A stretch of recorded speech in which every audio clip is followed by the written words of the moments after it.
Gisa ako ng pechay at isasawag ko ay sardinas. Magluluto na rin ako ng tokwa.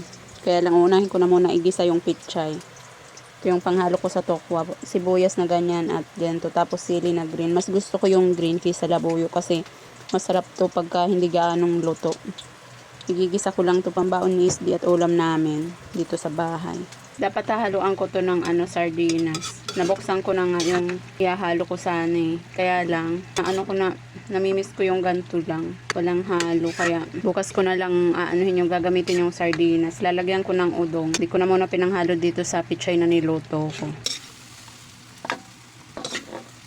Mura lang yung tokwa dito sa amin, 5 piso yung isang piraso pagkatapos makapal na kaya hinahati ko. Nagluluto lang ako nito pagka hindi na lang yung budget namin kasi hindi gaano mahilig nito yung mga nagtitipid ako. Ito yung madalas kong tapos lang ng sahod ni Isdi. Ganito na yung ulam namin halo. Tapos katagalan, favorite na ng mga chikiting ko at pati na rin ni Isdi. Tapos mga pang lahok, sibuyas lang. Ganon. Kaya pag nag-request sila, niluluto na. Yung sa amin to ni Isdi maanghang. Yung sa mga chikiting ko na una ko na kinuha. Ang daming sibuyas at sili. Pagkatapos ko lang makapagluto ng ulam namin. Yung kape ko kaninang umaga pa.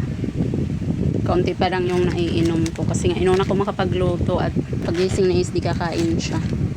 Kasi pang tanghali yung pasok niya. Inuna ko na makapagluto ng ulam namin bago ko maubos nga itong kape. Yan to araw-araw. Lamig yung kape ko pagka naiinom ko. Sobrang lamig na.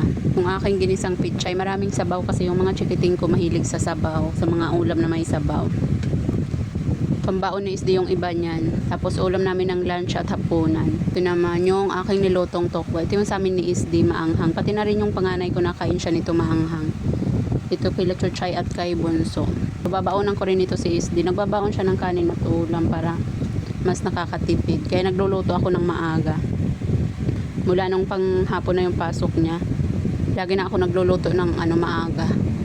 Para napapabaonan siya ng ulam at kanin. Tulog pa yun maya-maya bababa at kain na siya. Kung naman tatapusin ko na tong pagkakape ko kasi kanina pa to alas 6 super lamig na ng kape ko. Ininit ko na to. Tapos ngayon sobrang lamig na ulit kaya naku pangatlong init na yan pag ininit ko pa. Kape tayo lang ga. Baon ni Isdi. Nalagyan ko na siya ng kanin. Lagi yan nagrereklamo pag ako yung naghahanda ng kanin niya kasi ang dami ko daw nilalagay, sinisiksik ko pa. Ngayon na panghapon yung pasok niya, ako lagi yung naghahanda ng kanin niya. Pero pagka pang umaga siya na muna. Nagrereklamo yan palagi pag ako na yung naglalagay kasi nga ang dami daw. Tapos yung pechay na ginisa ko at yung tokwa. Ito yung baon niya. Kakain muna siya dito sa bahay ng tanghalian tapos panghapunan niya na to kasi hanggang 11 PM siya dun eh.